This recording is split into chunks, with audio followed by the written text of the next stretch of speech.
everybody, as you see, here is in RandTextureGen app, and then I'd like to announce you that new version 2.0 is now available to use.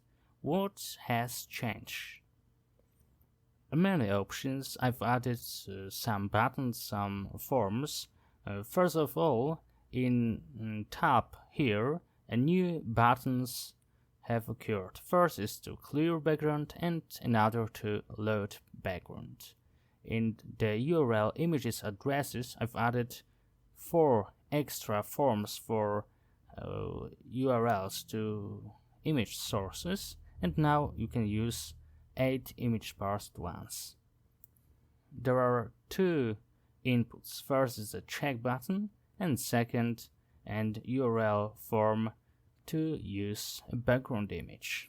Let's just start using it. So first I'm choosing a preset from list standard to gives us standard values in those inputs to be able to use, and go to my Google Photos and change could be that, or it's too big I think, so let's change to that photo of root maybe, copy the image address, paste it, and load image. So I'd like to choose another image source, maybe that for background, copy it and paste here. Now I'm using the button to use URL from first forms to the all forms. I need to do that because if any of those forms is bare, the program wouldn't work. So even if I need only the one URL, I need to paste another URL here. It couldn't be text like blah blah blah, but could be URL to real existing image which is able to be downloaded from internet. Then I use the number of active images sources. If 1, it means that only first URL would be considered. If 0. If 1, first and second. If 2, first, second, third. So let's load a new image and try to spawning them. So as you see, here is a foreground and we are going to load background. Just clear the foreground and you see the background. Spawn it and clear. If that checkbox is unchecked, it would spawn background on background canvas, but if it's checked, it would be spawned on foreground. So clear background now and load it. Now spawn the image and clear. So as that image has been spawned on the foreground where normal images aren't spawned, the button clear would clear the foreground all of the canvas, the whole foreground canvas, and we'd lose our background image. So that background image is perfect for preparing textures, which is perfect but lacking of fine elements like branches, like little stones, gravel, like debris or something like that.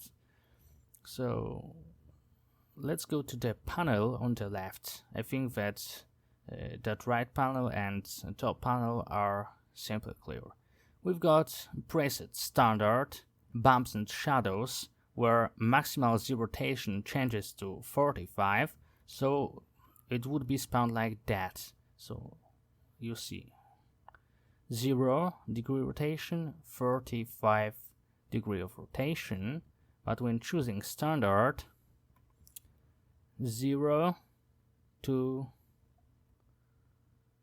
360, and of course the scale and other features. Next is dashing. Dashing changes our global opacity to 0.2. It means that new image would be spawned with 20% of its opacity, so translucency is 80%, and as you see, it's perfect for creating cloudy-like images which seem to be perfectly seamless. Now I'm using SeeResult to show you that inspection canvas, where I'm looking for perpendicular or horizontally placed lines. Here I see only the vertical, which says us that texture is totally non-repetitive. Just spawn another portion and the lines has changed. So swap from doesn't standard and spawn it anymore. As you see, in that case, we are able to indicate that image contains both vertical and horizontal line. Next is image piece. Image piece is perfect for creating thumbnail that could be used for creation of another texture. So I've spawned 10 images here.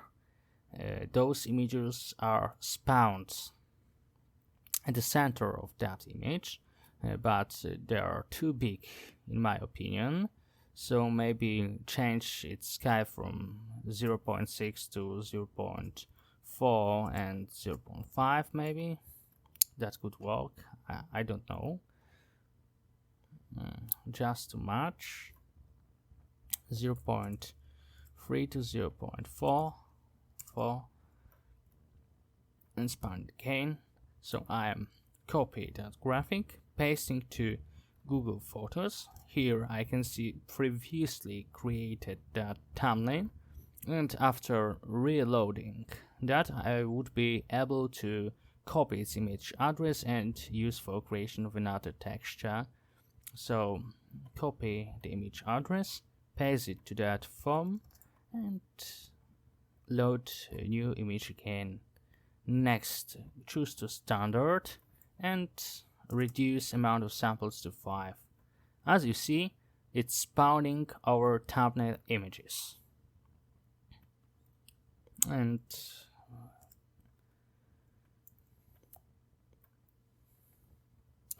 our outcome textures looks a little bit different than the previous one.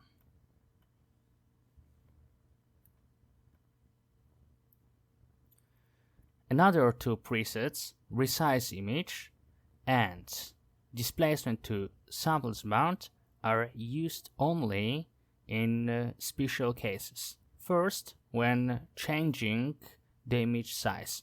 Let's swap it from 1024 to 512, and after that, as you see, the maximal exposition is 124. After choosing that, it would be decreased to 512 and the scale would be minimized twice, so from 0.5 to 0.25. Now we are able to see that. Another option is displacement and samples mount. So how does it work? First of all, the second version RandTextureGen got two spawning engines. First is full random and second is cell random. Full random spawns at totally random positions on the canvas, our image, and cell random divides our image to cells. Let's change it to 12. Oh, the image is not perfect, so I'm going to change it to that image maybe.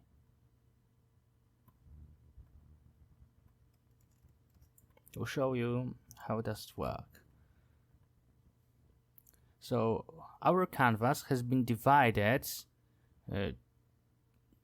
one time horizontally and one time vertically. So we've got a checkbox 2 per 2, and in each box called cell is spawned one image.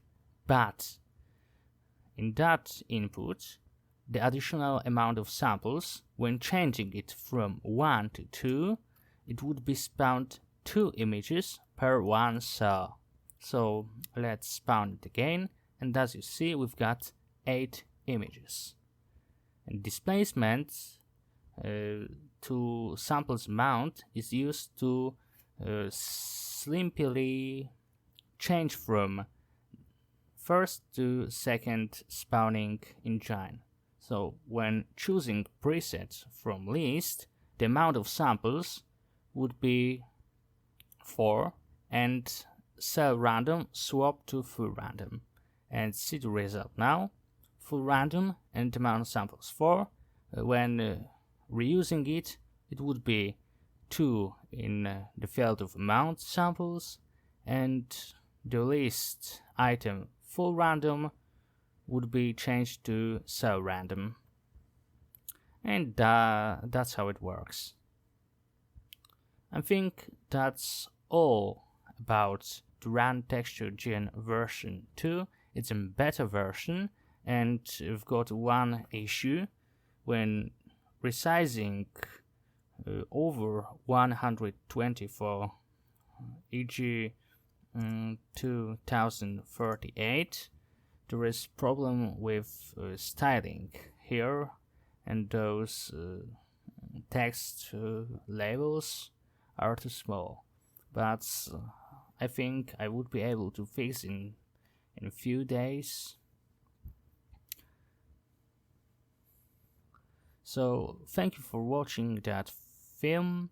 I'm not a perfect English speaker. I'm not native English speaker, and I've got not enough time to master my English. So I'm sorry for any phonetic and grammatic issues, or call it as you want.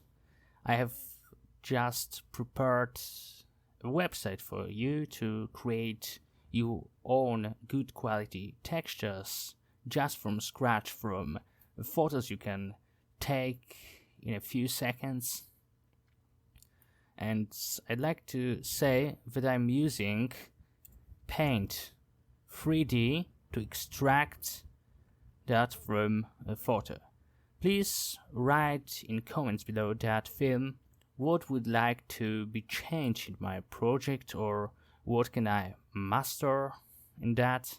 And I think that's good place for sending to me information about errors that could occur when using RandTextureGen, because it's totally free project, licensed under CA by Y, the license.